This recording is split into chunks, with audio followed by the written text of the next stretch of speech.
Yo, what's going on, Dragon Ballers? Welcome back to another video. Today's video, something random I thought about the other day. There are still so many set 1 cards that are this broken and this powerful 10 sets later. It's pretty crazy, honestly, because now at this point, set 1 is like 2.5 years old. So to think about how far we've come in the game has changed so much, but these set 1 cards are still so powerful. There's 15 of them, you think about that, from set 1, and people want to talk about power creep all the time. Of course there's power creep. Of course there are new strategies emerging and new cards that are obviously going to outclass older cards, but these cards are such staples in the game, it's honestly kind of crazy. So guys, before we get into the video, if you are new here, make sure to subscribe, hit that bell so you never miss a video. If you guys want to help support the channel, there are many ways to do that. I will put them in the information card in the top right corner. Patreon, merch store, Gemmy app. With that stuff, guys, let's get into the video. So first off, we had to start this video off with Senzu Bean. I mean, Senzu Bean has been one of the most contentious cards in all of Dragon Ball. So simple yet so powerful. 1 blue, choose one of your cards, gains 5k power, then untap 2 energy. And keep in mind, obviously a lot of people will know this because this is a very popular card nowadays. It doesn't care what color energy that is, so that allows you to pretty much use this in any deck that splashes blue. I mean, a 10 card blue splash was really popular for a long time, and I'm sure there'll be formats in the future where you play like 4 1-drop blue cards, 4 Senzu Beans, maybe 2 Whize Coercions, and you call that a blue package that really fits in just about any deck. I really feel like when they designed this card in the beginning, they really wanted it to be only defensive, but back then Bandai's design team was definitely not at the mastery level they are today. I'll just say that because, man, they had a lot of mishaps in the beginning. But anyways, I feel like this card definitely was intended to be defensive because it is really good defensively in that sense. And Senzu Bean, like Dragon Ball, the design team they're very good at the thematic stuff. So keeping it defensive would have been really cool. A lot of people called for erratas for this card to do something similar to that, make it defensive only. Obviously that never happened. A lot of people called for this card to be banned, but I gotta go with my former teammate and good friend Pat O'Neill on this one, where he said that if Senzu Bean were to ever be banned, the game would crumble and fall apart. And I do agree with that. While it is very annoying that offensive Senzu Bean is a thing, I mean, blue decks just need it to play defense. It is a very good blue value defense card, and without it, I mean, blue has no equivalent to Nimbus, no equivalent to Dormant Potential Unleashed, no equivalent to Topo. So in that sense, allowing blue to have an anti-go wide card, because basically when you have an Awakened Leader and a Senzu Bean, you basically negate every single 15k attack your opponent has on their board. So in that sense, Bean does need to be a thing, but I will agree that offensive Senzu Bean is quite annoying. But we had to start with this video with this card because it's just that broken and that powerful. Next up, Further Introduction Champa, a card that I honestly don't think will ever not be a staple in the game. I mean, unless they printed the exact same thing but it said triple strike, I mean, that would be the only way, but I really don't think they'll ever do that. That'd be a little bit too broken. Further Introduction Champa has been ending games since the beginning of Dragon Ball Super, and in the beginning back then, I mean, this is actually most popularly used with set 1 crit Vegeta. I mean, Soul Striker and Cell Chain and Yellow Frieza, they didn't really use this card because they didn't really need it to close out games because battle cards were very, very safe back then. But nowadays, because battle cards are so unsafe, because they're so unreliable to go in for game, because of Arrival, because of counterplay, because of things like that that interrupt battles, Further Instruction Champa is an absolute staple, at least in the side deck. I think you have to at least side deck this card, if not main it. You guys have seen most of my deck lists. I usually main deck 1 Further Instruction Champa because it's just that good. Again, you need to be able to finish the game, you need to be able to close out the game, and sometimes that 1 life give your opponent from 1 to 2, that really can be a big deal. Now, they did come out with a card recently in Draft Box 5, Frieza Imperial Inspiration. When you combo this card, choose one of your leader cards or battle cards and it gains crit for the battle. And a lot of people were really afraid when this card came out, but it really hasn't seen any competitive success. I mean, granted, we haven't had an in-person tournament yet with this card, but even in the online tournaments, even in all the builds you see on all the different content creating pages, I mean, this card just isn't really being played. It's just, I mean, giving crit is cool, but the 1 energy 5k as opposed to a 1 10k double strike, I mean, it really just helps you close out the game. And maybe Frieza will be a little bit more competitive in the future. I think that is definitely a possibility, but as far as staples go, I think Champa will be a staple for the rest of the game's history. Next up, Objection, a card that was so broken it eventually saw its way to the ban list. Currently, this card is not playable in regular Dragon Ball Super format. Very, very simple once again. 2 energy, 1 blue, activate main, choose a card in your hand, and add it to your energy. So in the beginning of this game, this card was actually bad slash fair. A lot of people tell you it was very bad. A lot of people were like really die-hard fans of this card in a deck like Soul Striker, where you can get an energy advantage on your opponent. But a lot of people said it was very bad because of what I just said. It costs you a lot of cards from hand. It costs itself and then an additional card to put a card into your energy. Later on down the road, this become way too broken because of the fact that leaders started to gain advantage. So the advantage lost by Objection did not matter, especially when you factor in a leader like Shenron, who abused this card definitely the most by any leader by far. And that leader would +2 every single turn for the first 2 to 3 turns of the game. So keeping that in mind, Objection was basically a no-cost card in Shenron. It would allow you to drop cards like Gogeta 7. It would allow you to drop cards like Kaioken Goku Defender of Earth, all on like turn 4, turn 5. It was way too strong. It was too generic of a ramping ability. We do still have ramp in the game, but it's not nearly as generic, and that's probably for the best. So keeping that in mind, Objection should probably stay banned for the rest of the game's history. Moving on, Divine Aid Vados, Boost Attack Piccolo. If you guys are newer to the game, like maybe got in around set 3 or later, you might not even know what these cards are or what they do, but if you read the text, they're very, very similar, and that's because these cards were eventually errated to have super combo. They were the first free 10k combos that drew a card if your leader was X color. I mean, obviously nowadays we have super combos to do so many different things, and these cards probably won't ever be played again, most likely, but they really did set the precedent for a super combo nowadays. Again, I bet you that in the beginning of the game, Bandai didn't even think that they would have to really balance a card like this by adding a super combo clause, but realistically these cards are so powerful they pretty much had to do it. And man, do I really miss these winter stamp cards. It's such a cool regional prize to get, like topping or winning a regional, getting your playset of winter stamps. Yeah, we have different alternate art cards now, and honestly the ones we got from this season's regionals were really dope, but man, I really miss these winter stamps. Put them on some local cards or something, that'd be so sick.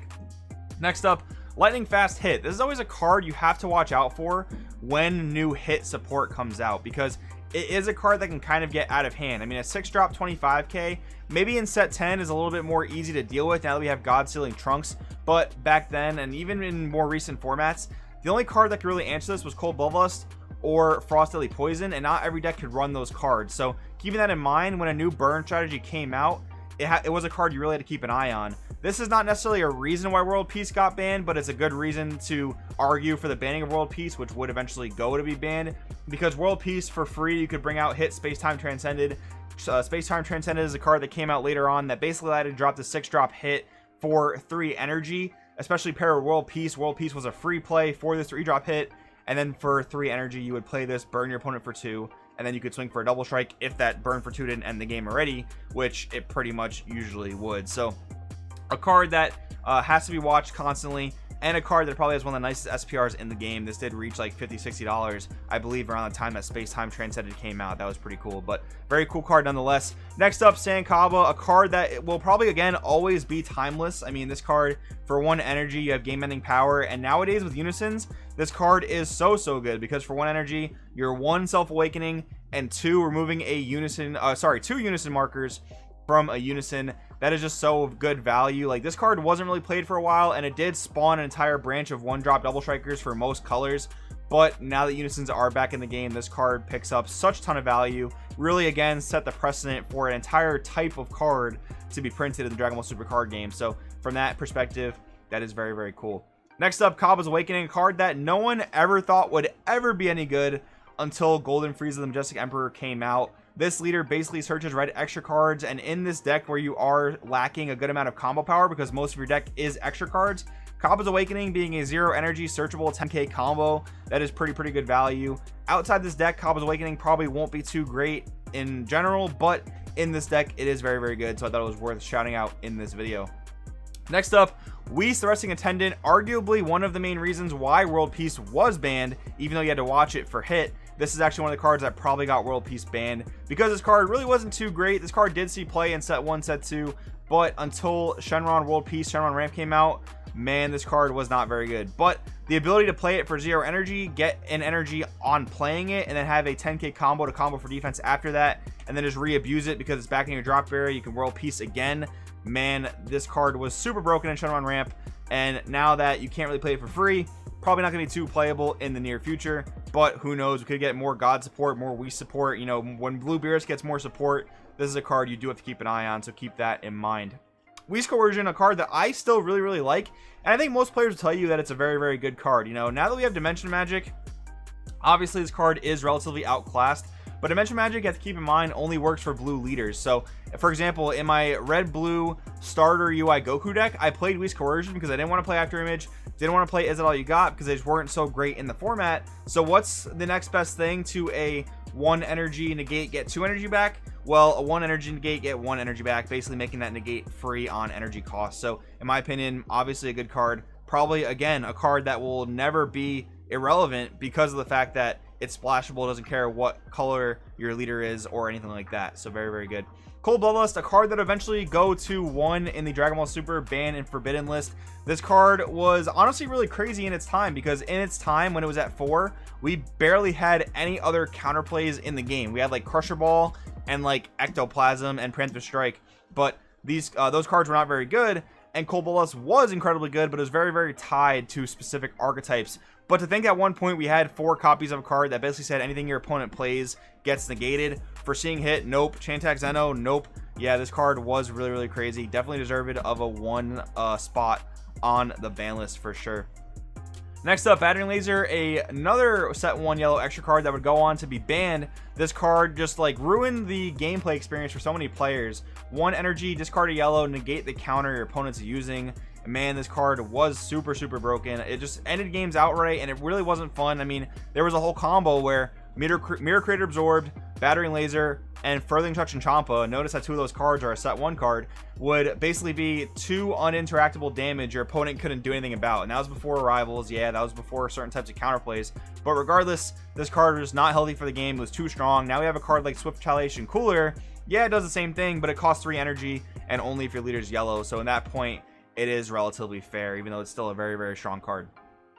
Ultimate Form Golden Frieza, a leader that may never fall out of relevancy, because as there are new Frieza cards printed, this leader is always looked at, because this leader sacrifices Frieza army cards to untap 1 or 2 energy depending on what side of leader you're on, and then draws you a card. Man, these leaders in set 1 that drew cards on the front side were very, very rare, but they were very, very good in that sense because they were so high in resources. And then of course you're Awaken, you draw 2, you draw some more cards. But basically, as more Frieza cards get printed, this is a leader we will always have to look at. It is very, very good in that regard. Now, I'll admit these next few cards, they aren't necessarily super broken from set 1, but I think they're cards that are very, very good from set 1. I'll explain why. Champa leader, again, just like Golden Frieza leader, one of the first leaders of its kind that gain advantage on both sides. That makes it very, very good.